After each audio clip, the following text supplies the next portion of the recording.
ಓಂ ಪರಬ್ರಹ್ಮ ಪರಂಜ್ಯೋತಿ ಪರಂ ವಿಷ್ಣು ಪರಂ ಶಕ್ತಿ ಪರಮೇಶ್ವರ ಶ್ರೀ ಶ್ರೀ ಶ್ರೀ ಹಿಮಗಿರಿವಾಸ ಈಶ್ವರಾಯ ನಮಃ. ಈಶ್ವರಾಯ ನಮಃ. ಈಶ್ವರಾಯ ನಮಃ. ಶುಕ್ಲಾಂಬರಧರಂ ವಿಷ್ಣುಂ ಶಶಿವರ್ಣಂ ಚತುರ್ಭುಜಂ ಪ್ರಸನ್ನವದನಂ ಧ್ಯಾಯೇತ್ ಸರ್ವವಿಘ್ನೋಪಶಾಂತಯೇ. ವಕ್ರತುಂಡ ಮಹಾಕಾಯ ಕೋಟಿ ಸೂರ್ಯ ಸಮಪ್ರಭಾ ನಿರ್ವಿಘ್ನಂ ಕುರು ಮೇ ದೇವ ಸರ್ವಕಾರ್ಯೇಷು ಸರ್ವದಾ. ಶೋಕ ವಿನಾಶಕಾರಣಂ ನಮಾಮಿ ವಿಘ್ನೇಶ್ವರಂ ಪಾದಪಂಕಜಂ.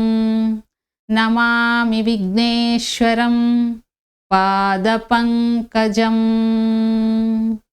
ಗುರುಬ್ರಹ್ಮ ಗುರುರ್ವಿಷ್ಣು ಗುರುದೇವೋ ಮಹೇಶ್ವರ ಗುರು ಸಾಕ್ಷಾತ್ ಪರಬ್ರಹ್ಮ ತಸ್ಮೈ ಶ್ರೀ ಗುರವೇ ನಮಃ. ಈಶ್ವರ ಸ್ವರೂಪವಾದಂತಹ ಈ ಆಧ್ಯಾತ್ಮಿಕ ಸಭೆಗೆ ನಮಸ್ಕಾರ. ಕಳೆದ ವಾರ ನಾವು ಇದರ ಉದ್ದೇಶ ಏನು ಅಂತ ತಿಳ್ಕೊಂಡ್ವಿ. ಇನ್ನು ಮುಂದೆ ನಾನು ನಿಮಗೆಲ್ಲ ಆಚಾರ್ಯರ ಆಧ್ಯಾತ್ಮಿಕ ಚಿಂತನೆಗಳನ್ನು ತಿಳಿಸಿಕೊಡುವಂಥ ಪ್ರಾಮಾಣಿಕ ಪ್ರಯತ್ನವನ್ನು ಮಾಡ್ತೇನೆ. ಆಚಾರ್ಯರು ಹೇಳ್ತಾರೆ, ಆಧುನಿಕ ಯುಗದಲ್ಲಿ ವಿಜ್ಞಾನ ಮತ್ತು ತಂತ್ರಜ್ಞಾನದಲ್ಲಿ ಮನುಷ್ಯನ ಸಾಧನೆ ಅಮೋಘ, ಅಸಾಮಾನ್ಯ, ಅದ್ವಿತೀಯವಾಗಿದೆ. ಶೈಕ್ಷಣಿಕ, ವೈಜ್ಞಾನಿಕ ಮತ್ತು ಔದ್ಯೋಗಿಕ ಕ್ಷೇತ್ರಗಳಲ್ಲಿ ಕ್ರಾಂತಿಕಾರಿ ಸಾಧನೆಗಳಿಂದ ಮನುಷ್ಯ ಬದಲಾವಣೆಯನ್ನು ಅತಿ ಉತ್ತಮವಾಗಿ ಸಾಧಿಸಿದ್ದಾನೆ. ಹಾಗೆಯೇ ಪ್ರಗತಿಯ ಸೋಪಾನದಂತೆ ಇದ್ದಾನೆ. ಇದರಿಂದ ಮನುಷ್ಯ ತನ್ನ ಬುದ್ಧಿವಂತಿಕೆ ಎಷ್ಟು ಹರಿತವಾದ ಅಸ್ತ್ರ ಅನ್ನೋದನ್ನು ಜಗತ್ತಿಗೆ ಸಾರಿ ಸಾರಿ ಹೇಳೋದಷ್ಟೇ ಅಲ್ಲ, ಅದನ್ನು ರುಜುವಾತು ಕೂಡ ಮಾಡಿದ್ದಾನೆ. ಅವನ ಸಂಶೋಧನೆ ಮತ್ತು ಸಾಧನೆಯ ಪ್ರಗತಿ ಮನುಷ್ಯ ತಾನು ಊಹೆಗೂ ಮೀರಿದ ಸೌಲಭ್ಯಗಳನ್ನು ಒದಗಿಸಿದೆ. ಮನುಷ್ಯ ತನ್ನ ಸಂತೋಷಕ್ಕಾಗಿ ಮಾಡ್ತಾ ಇರೋವಂಥ ಸಂಶೋಧನೆಗಳು, ಹುಡುಕಾಟಗಳು, ಆವಿಷ್ಕಾರಗಳು ಪ್ರತಿಯೊಂದರಲ್ಲೂ ಅವನಿಗೆ ಅತ್ಯುತ್ತಮವಾದಂತಹ ಫಲಿತಾಂಶನೇ ಕೊಡ್ತಾನೂ ಇದೆ. ಇವುಗಳ ಮೇಲೆ ಒಳ್ಳೆಯ ಹಿಡಿತ ಸಾಧಿಸಿರೋದರಲ್ಲಿ ಯಶಸ್ವಿಯಾಗಿದ್ದಾನೆ. ಇದರಲ್ಲಿ ಎರಡು ಮಾತೇ ಇಲ್ಲ. ಆದರೆ ಅವನು ಎಷ್ಟೇ ಸಾಧಿಸಿದ್ರು, ಎಷ್ಟೇ ಬೆಳೆದ್ರು ಈ ಮನುಕುಲಕ್ಕೆ ತನ್ನೊಳಗಿರುವಂಥ ಅಶಾಂತಿಯನ್ನು ತಡ್ಕೊಳ್ಳೋದಕ್ಕೆ, ನಿಗ್ರಹಿಸ್ಕೊಳ್ಳೋದಕ್ಕೆ ಸಾಧ್ಯ ಆಗ್ತಿಲ್ಲ. ಪ್ರತಿನಿತ್ಯ ಅತೃಪ್ತಿಯಿಂದಾನೇ, ಅಶಾಂತಿಯಿಂದಾನೇ ಜೀವಿಸ್ತಾ ಇದ್ದಾನೆ. ತಾಂತ್ರಿಕವಾಗಿ ತನ್ನ ಪ್ರಬುದ್ಧತೆ ಉನ್ನತ ಶಿಖರಕ್ಕೆ ಏರಿಸಿಕೊಂಡಿರೋಂಥ ಈ ಮನುಷ್ಯ ತನ್ನೊಳಗಿನ ಅತೃಪ್ತಿ ಮೇಲೆ ಜಯ ಸಾಧಿಸೋದಕ್ಕೆ ಆಗ್ತಾ ಇಲ್ಲ. ಈ ಅತೃಪ್ತಿಯಿಂದಾಗಿ ತನ್ನ ಸಾಧನೆಯಲ್ಲಿ ಸಂತೃಪ್ತನಾಗದೇ ಇರೋಂಥ ಈ ಮನುಷ್ಯ ಇನ್ನೂ ತನಗೆ ಏನೋ ಹೆಚ್ಚಿನದು ಬೇಕು ಅನ್ನೋಂಥ ಮನದೊಳಗಿನ ತುಳಿತ ಅವನನ್ನು ಹಗಲು ರಾತ್ರಿ ದುಡಿಯೋ ಹಾಗೆ, ಶ್ರಮಿಸೋ ಹಾಗೆ ಮಾಡ್ತಿದೆ. ಈ ರೀತಿಯಾದಂಥ ತುಳಿತದಲ್ಲಿ ಸುಖಕ್ಕಾಗಿ ಹಂಬಲಿಸುತ್ತಿರುವಂತಹ ಮಾನವನಿಗೆ ಅನ್ನಿಸಿದ್ದು ತನ್ನೆಲ್ಲ ಸಮಸ್ಯೆಗಳಿಗೆ ಪರಿಹಾರ ನೀಡಬಲ್ಲ ಏಕೈಕ ವಸ್ತು ಎಂದರೆ ಅದು ಹಣ ಅಂತ. ಅದಕ್ಕೋಸ್ಕರ ಈಗಿನ ಆಧುನಿಕ ಜಗತ್ತಿನ ಮನುಷ್ಯನ ದೃಷ್ಟಿಯಲ್ಲಿ ಸಂಪತ್ತು ಎಲ್ಲಕ್ಕಿಂತ ಅತ್ಯಂತ ಮುಖ್ಯವಾದದ್ದು. ಅದೇ ಎಲ್ಲ ಸುಖದ ಮೂಲ ಎನ್ನುವಂಥ ಭ್ರಮೆ. ಇದರಿಂದ ಅವನ ಏಕೈಕ ಗುರಿ ಏನಪ್ಪ ಅಂದರೆ ಐಶ್ವರ್ಯವಂತನಾಗಬೇಕು, ಹೆಚ್ಚು ಹೆಚ್ಚು ಭಾಗ್ಯವಂತನಾಗಬೇಕು ಎನ್ನೋದು. ಈ ಮಿತಿ ಮೀರಿದ ಮಹದಾಕಾಂಕ್ಷೆ ಕ್ಷಣ ಕ್ಷಣಕ್ಕೂ ಹೆಚ್ಚಾಗುತ್ತಿರೋದ್ರಿಂದ ನೈತಿಕತೆ, ವಿವೇಚನೆ ಮತ್ತು ಸಂಸ್ಕಾರಗಳನ್ನು ಮರೆತು ಬಿಟ್ಟಿದ್ದಾನೆ ಅಥವಾ ತಿರಸ್ಕಾರ ಮಾಡ್ತಾ ಇದ್ದಾನೆ. ಗಳಿಕೆ ಮತ್ತು ನಿರೀಕ್ಷೆ ಇದರಲ್ಲೇನೆ ನಿರಂತರವಾಗಿ ಮುಳುಗಿ ಹೋಗಿದ್ದಾನೆ. ತನ್ನನ್ನು ಆಂತರಿಕವಾಗಿ ಸುಡ್ತಾ ಇರೋದು ತನಗಿರುವಂತಹ ಹಣದ ವ್ಯಾಮೋಹ ಎನ್ನುವಂಥ ವಾಸ್ತವತೆಯನ್ನು ಗುರುತಿಸೋಕ್ಕೆ ಆಗದೇ ಇರುವಂಥ ಸ್ಥಿತಿಗೆ ತಲುಪಿಬಿಟ್ಟಿದ್ದಾನೆ. ಧನ ತನ್ನ ನಿತ್ಯ ಜೀವನದ ಮುಖ್ಯ ಸುಖ ಸಂತೋಷಗಳನ್ನು ಸಮಾಧಿ ಮಾಡ್ತಿದೆ ಎನ್ನುವಂಥ ವಾಸ್ತವವನ್ನು ಕೂಡ ತಿಳ್ಕೊಳ್ಳಲಾಗದೇ ಇರೋ ಸ್ಥಿತಿಗೆ ತಲುಪಿದ್ದಾನೆ. ಅಷ್ಟೇ ಅಲ್ಲ, ತನ್ನ ಜೀವನದಲ್ಲಿನ ಅಶಾಂತಿಗೆ ನಿಜವಾದ ಕಾರಣವನ್ನು ಗುರುತಿಸೋದಕ್ಕೆ ಸಾಧ್ಯವಾಗ್ದಿರಾ ಈ ತನ್ನೆಲ್ಲ ಅಶಾಂತಿಗೆ ತನ್ನ ಸುತ್ತಲಿನ ಪ್ರಪಂಚವೇ ಕಾರಣ ಅಂತ ಭಾವಿಸ್ತಾ ಇದ್ದಾನೆ. ಆದರೆ ಪ್ರತಿಯೊಬ್ಬರಿಗೂ ಶಾಂತಿ ಮತ್ತು ನೆಮ್ಮದಿಗೆ ಕಾರಣ ಅವರವರ ಮನಸ್ಸೇ. ಈ ಸತ್ಯನ ತಿಳ್ಕೊಳ್ಳಕ್ಕಾಗದೇ ಇರೋವಂಥ ಇಂದಿನ ಮನುಷ್ಯ ಸುಖಕ್ಕೋಸ್ಕರ ಮನಃಶಾಂತಿಯನ್ನು ಹುಡುಕ್ತಾ ಹುಡುಕ್ತಾ ಹುಡುಕ್ತಾ ಸುಸ್ತಾಗಿ ಹೋಗಿದ್ದಾನೆ. ಒಂದು ವೇಳೆ ಹೀಗೇನಾದರೂ ಪ್ರಶ್ನೆ ಮಾಡಿದ್ರೆ, ಓ ನಿರಂತರ ಹೋರಾಟಗಾರನೇ, ನಿನ್ನ ಅನ್ವೇಷಣೆಗೆ ಕೊನೆ ಯಾವಾಗ? ಏ ಅಶಾಂತಿಯ ಚಂಚಲ ಮನಸ್ಸೇ, ನಿನ್ನ ಮನಸ್ಸಿನ ನೋವಿಗೆ ಪರಿಹಾರ ಆದರೂ ಏನು? ಈ ರೀತಿ ತನ್ನನ್ನು ತಾನೇ ಪ್ರಶ್ನೆ ಮಾಡಿಕೊಂಡ್ರೆ ಏನಂತ ಉತ್ತರಿಸ್ತಾನೆ? ಏನು ಉತ್ತರ ಕೊಡೋಕ್ಕಾಗತ್ತೆ? ಮೌನನೇ ಅವನಿಗೆ ಉತ್ತರ. ನಿಶ್ಶಬ್ದವಾಗಿ ಸಮಾಲೋಚನೆಯಲ್ಲಿ ಮತ್ತೆ ಸುಮ್ಮನಾಗ್ತಾನೆ. ಇದಕ್ಕೆ ಅವನ ಬಳಿ ಯಾವುದೇ ಉತ್ತರ ಇಲ್ಲ. ಆದರೆ ಬ್ರಹ್ಮಾಂಡವನ್ನು ತನ್ನ ಒಳಗಣ್ಣಿನಿಂದ ನೋಡಿದ್ದೇ ಆದರೆ ಅನಾದಿಯಿಂದಲೂ ನಮ್ಮ ಮಾನವ ಕುಲಕ್ಕೆ ಮಾರ್ಗದರ್ಶನ ನೀಡುವಂತಹ ಮನಸ್ಸು, ಆತ್ಮವನ್ನು ಸಾಂತ್ವನಗೊಳಿಸಬಲ್ಲಂತಹ ಉತ್ತರ ಒಂದು ಮನಸ್ಸಿಗೆ ಸಹಾಯಕ್ಕೆ ಬರುತ್ತೆ, ನೆರವಾಗತ್ತೆ. ಅದೇ ಆಧ್ಯಾತ್ಮಿಕ ಮಾರ್ಗ, ದೈವ ಸಂಬಂಧಿತವಾದಂತಹ ಆತ್ಮಚಿಂತನೆ. ಚಿತ್ತಶುದ್ಧಿಯಿಂದ ಏಕಾಗ್ರತೆಯಿಂದ ಸಾಧನೆ ಮಾಡುತ್ತಾ ಆಧ್ಯಾತ್ಮಿಕತೆಯನ್ನು ಅಳವಡಿಸಿಕೊಂಡು ಪರಿಶುದ್ಧತೆಯಿಂದ ಪ್ರಾಮಾಣಿಕವಾಗಿ ಭಗವದ್ಧ್ಯಾನದಲ್ಲಿರುವ ಮನುಷ್ಯ ಅಶಾಂತಿಯಿಂದ ದೂರ ಇರ್ತಾನೆ, ನೆಮ್ಮದಿ ಸಿಗುತ್ತೆ. ಹಾಗಾದರೆ ಈ ಆಧ್ಯಾತ್ಮಿಕತೆಯ ಸಾರ ಏನು? ಅದು ಏನು ಹೇಳುತ್ತೆ? ಏನು ಕೊಡುತ್ತೆ? ತನ್ನ ಆಲೋಚನೆಗಳನ್ನು, ತನ್ನ ಚಿಂತನೆಗಳನ್ನು ಪುಟಕ್ಕಿಟ್ಟು ಆಚರಣಾ ಶಕ್ತಿಯನ್ನು ಉದ್ದೀಪನಗೊಳಿಸಬೇಕೆಂಬ ಜ್ಞಾನದೀಪನೇ ಆಧ್ಯಾತ್ಮಿಕ ಸಾರ. ಆಧ್ಯಾತ್ಮಿಕ ಶಕ್ತಿ ಅಥವಾ ಆಧ್ಯಾತ್ಮಿಕತೆ ಅತೀಂದ್ರಿಯ ಶಕ್ತಿ, ಸಾಮರ್ಥ್ಯವನ್ನು ನೀಡುತ್ತೆ. ಕಷ್ಟಗಳನ್ನು, ಕಣ್ಣೀರನ್ನು ದೂರ ಮಾಡಿ ಸಂಪೂರ್ಣ ಹಾಗೂ ಪರಿಶುದ್ಧವಾದ ಆನಂದ, ಸಂತೋಷವನ್ನು ಮನಸ್ಸಿಗೆ ನೀಡುತ್ತೆ.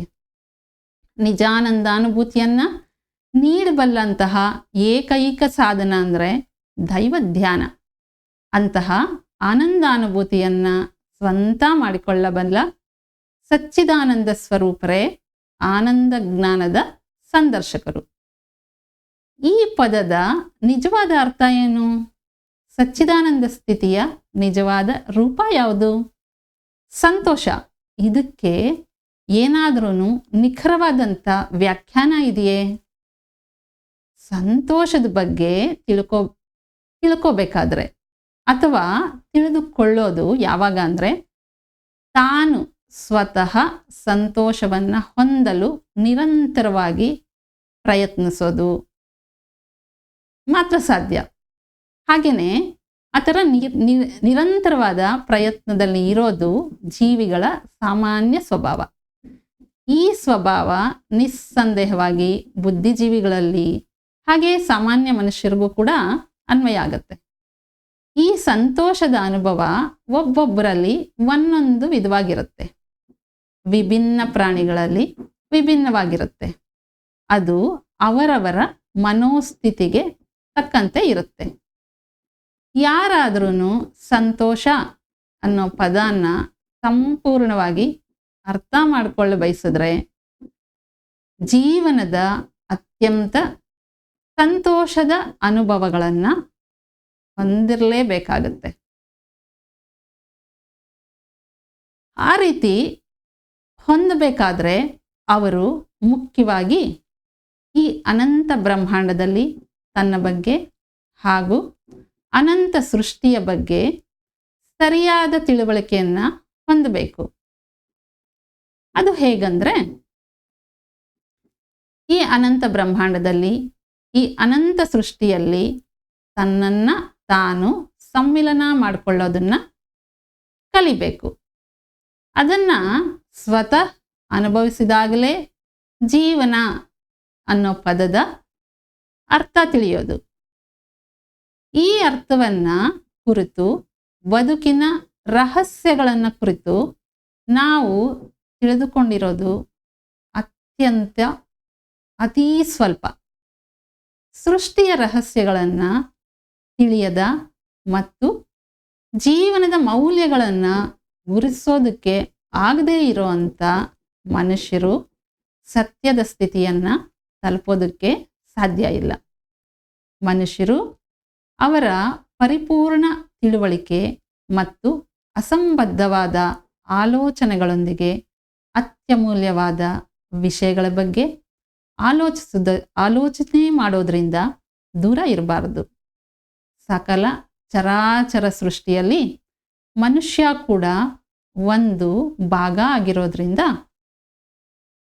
ಅದರ ಸಂಪೂರ್ಣ ಜ್ಞಾನವನ್ನು ಅತ್ಯಗತ್ಯವಾಗಿ, ಅವಶ್ಯಕವಾಗಿ ತಿಳಿಯಲೇಬೇಕು. ನಾನು ಮನುಷ್ಯ ಅಂದ ಮಾತ್ರಕ್ಕೆ ಅದು ಸರಿಯಲ್ಲ. ಈ ಮನುಷ್ಯ ಎಂಬ ಪದದ ಮೂಲ ಅರ್ಥ ಏನು ಅಂತ ತಿಳ್ಕೋಬೇಕು. ಮನುಷ್ಯ ಭಗವಂತನು ತನಗೆ ಕೊಟ್ಟಿರುವಂಥ ಜೀವನವನ್ನು ಸ್ವೀಕಾರ ಮಾಡಿದ್ರೆ ಸಾಲದು, ಜೀವನದ ಮೌಲ್ಯಗಳನ್ನು ಕುರಿತು ಬದುಕನ್ನು ಅನುಭವಿಸಬೇಕು. ಆಗ ಮಾತ್ರ ಜೀವನ ಮತ್ತೆ ಮಾನವ ಜನ್ಮ ಸಾರ್ಥಕ ಆಗೋದು. ಇದಕ್ಕೆ ಆಚಾರ್ಯರು ಒಂದು ಸಣ್ಣ ಉದಾಹರಣೆಯನ್ನು ಹೇಳ್ತಾರೆ. ಅದರ ಮೂಲಕ ನಮ್ಮ ಲಕ್ಷ್ಯ ಏನು ಅಂತ ತಿಳಿಬೋದು. ಯಾರಾದರೂ ಒಬ್ಬ ಅಪರಿಚಿತ ವ್ಯಕ್ತಿ ನಮ್ಮ ಬಳಿ ಬಂದು ನಾನು IAS ಅಧಿಕಾರಿ ಅಂತ ಹೇಳಿದ್ರೆ ನಾವು ನಂಬಿಡ್ತೀವ? ಸಾಧ್ಯನೇ ಇಲ್ಲ. ಅಷ್ಟು ಸುಲಭವಾಗಿ ನಾವು ನಂಬೋದಿಲ್ಲ. ಆತ ಅದನ್ನು ಸರಿಯಾಗಿ ನಿರೂಪಣೆ ಮಾಡಬೇಕು. ಅದಕ್ಕೆ ಅಲ್ಲಿ ತನಕ ನಂಬಲ್ಲ. ಏನು ಮಾಡ್ತೀವಿ? ಆತನನ್ನು ಅನೇಕ ರೀತಿ ಪ್ರಶ್ನೆ ಮಾಡ್ತೀವಿ. ತುಂಬ ಬುದ್ಧಿವಂತಿಕೆಯಿಂದ ಅವನ್ನ ಪರೀಕ್ಷಿಸ್ತೀವಿ. ಆತ ಹೇಳ್ತಿರೋದು ನಮ್ಮೊಳಗೆ ನಾವು ಮತ್ತೆ ಅವಲೋಚಿಸ್ತೀವಿ. ಅದು ನಮ್ಮ ಮನಸ್ಸಿಗೆ ಒಪ್ಪಿಗೆ ಕೊಡಬೇಕು. ಅಲ್ಲಿ ತನಕ ನಂಬಲ್ಲ.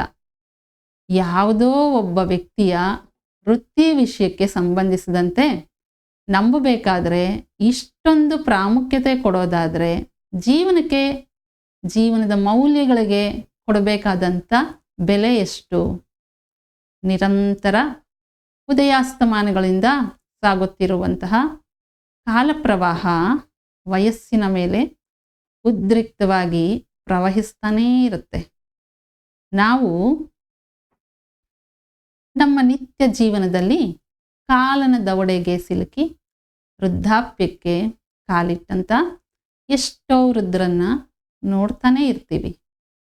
ದೈಹಿಕವಾಗಿ ಅವರಲ್ಲಿ ವಯಸ್ಸಾಗಿರೋಂಥ ಬದಲಾವಣೆಗಳು ಅಂದರೆ ಚರ್ಮ ಸುಕ್ಕುಗಟ್ಟಿರೋದು ಅವರ ರೂಪದಲ್ಲಿ ಕಂಡು ಬರ್ತಾ ಇರುತ್ತೆ.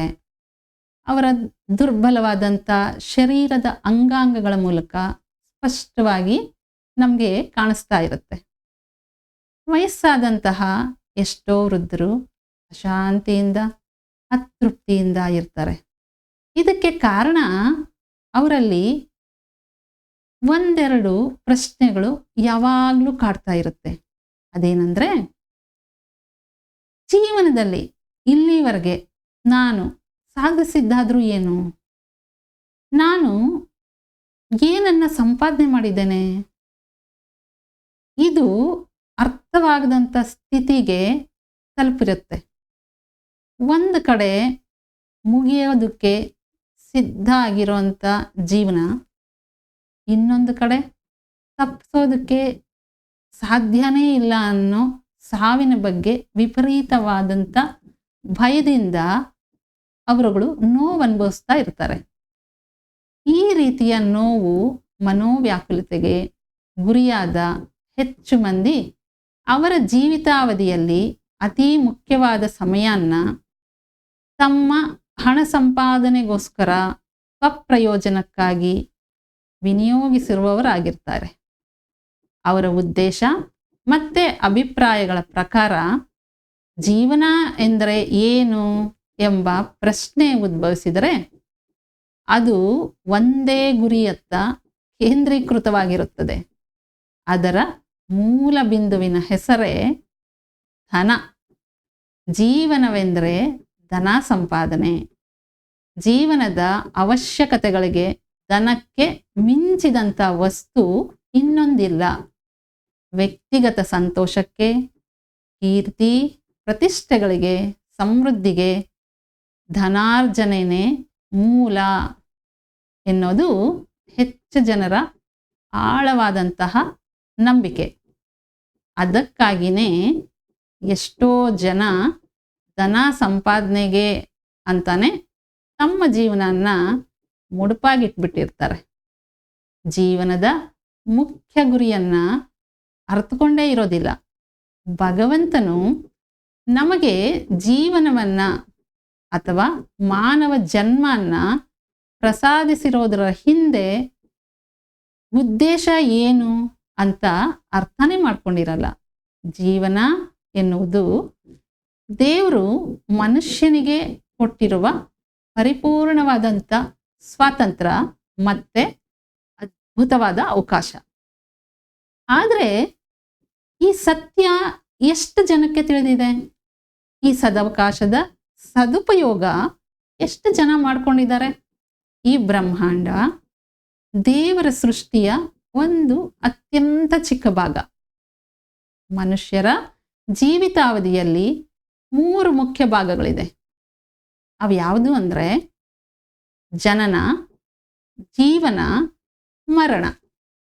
ಹೀಗೆ 3 ಹಂತಗಳಾಗಿ ವಿಭಜಿಸಲಾಗಿದೆ. ಈ ಮಾನವ ಜನ್ಮ ಸಾರ್ಥಕವಾಗಬೇಕಾದರೆ ಮನುಷ್ಯ ಜನ್ಮದ ಮೂಲ ತತ್ವದ ಅಂತರಾರ್ಥ ಹಾಗೂ ಸೃಷ್ಟಿ ರಹಸ್ಯಗಳನ್ನು ಅರ್ಥ ಮಾಡ್ಕೋಬೇಕು.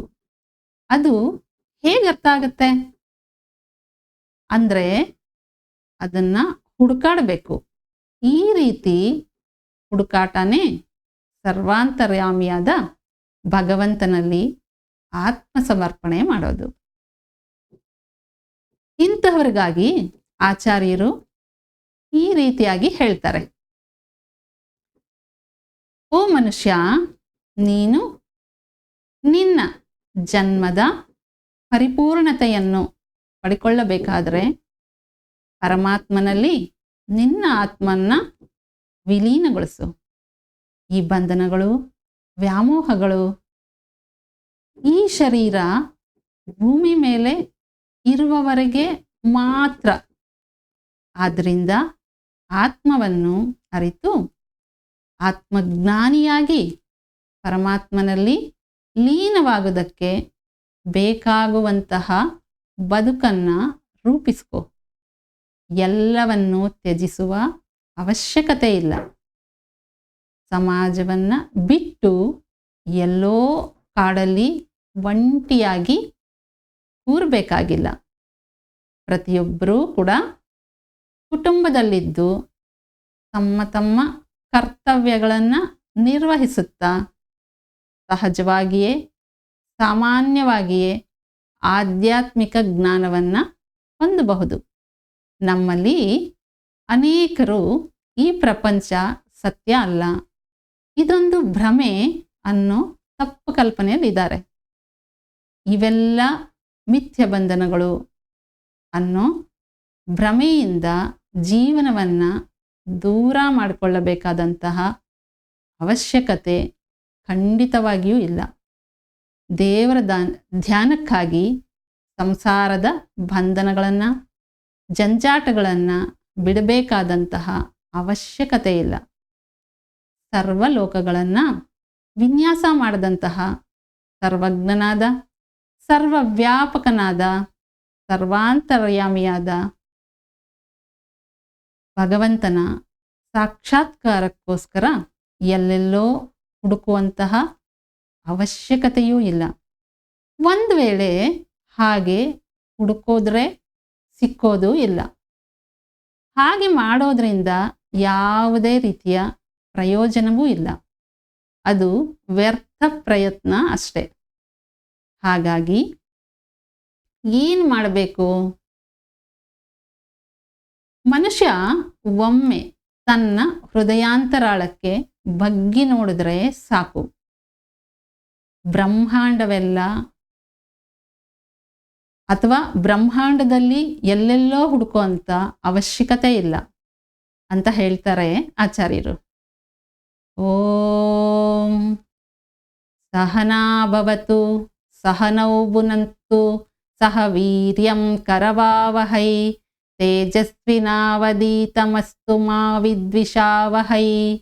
ಓಂ ಶಾಂತಿ ಶಾಂತಿ ಶಾಂತಿ. ಶ್ರೀ ಗುರು ದತ್ತಾತ್ರೇಯಾರ್ಪಣಮಸ್ತು. ಮುಂದಿನ ಸಂಚಿಕೆಯಲ್ಲಿ ಇದನ್ನು ಮುಂದುವರಿಸೋಣ. ಎಲ್ಲರಿಗೂ ನಮಸ್ಕಾರ.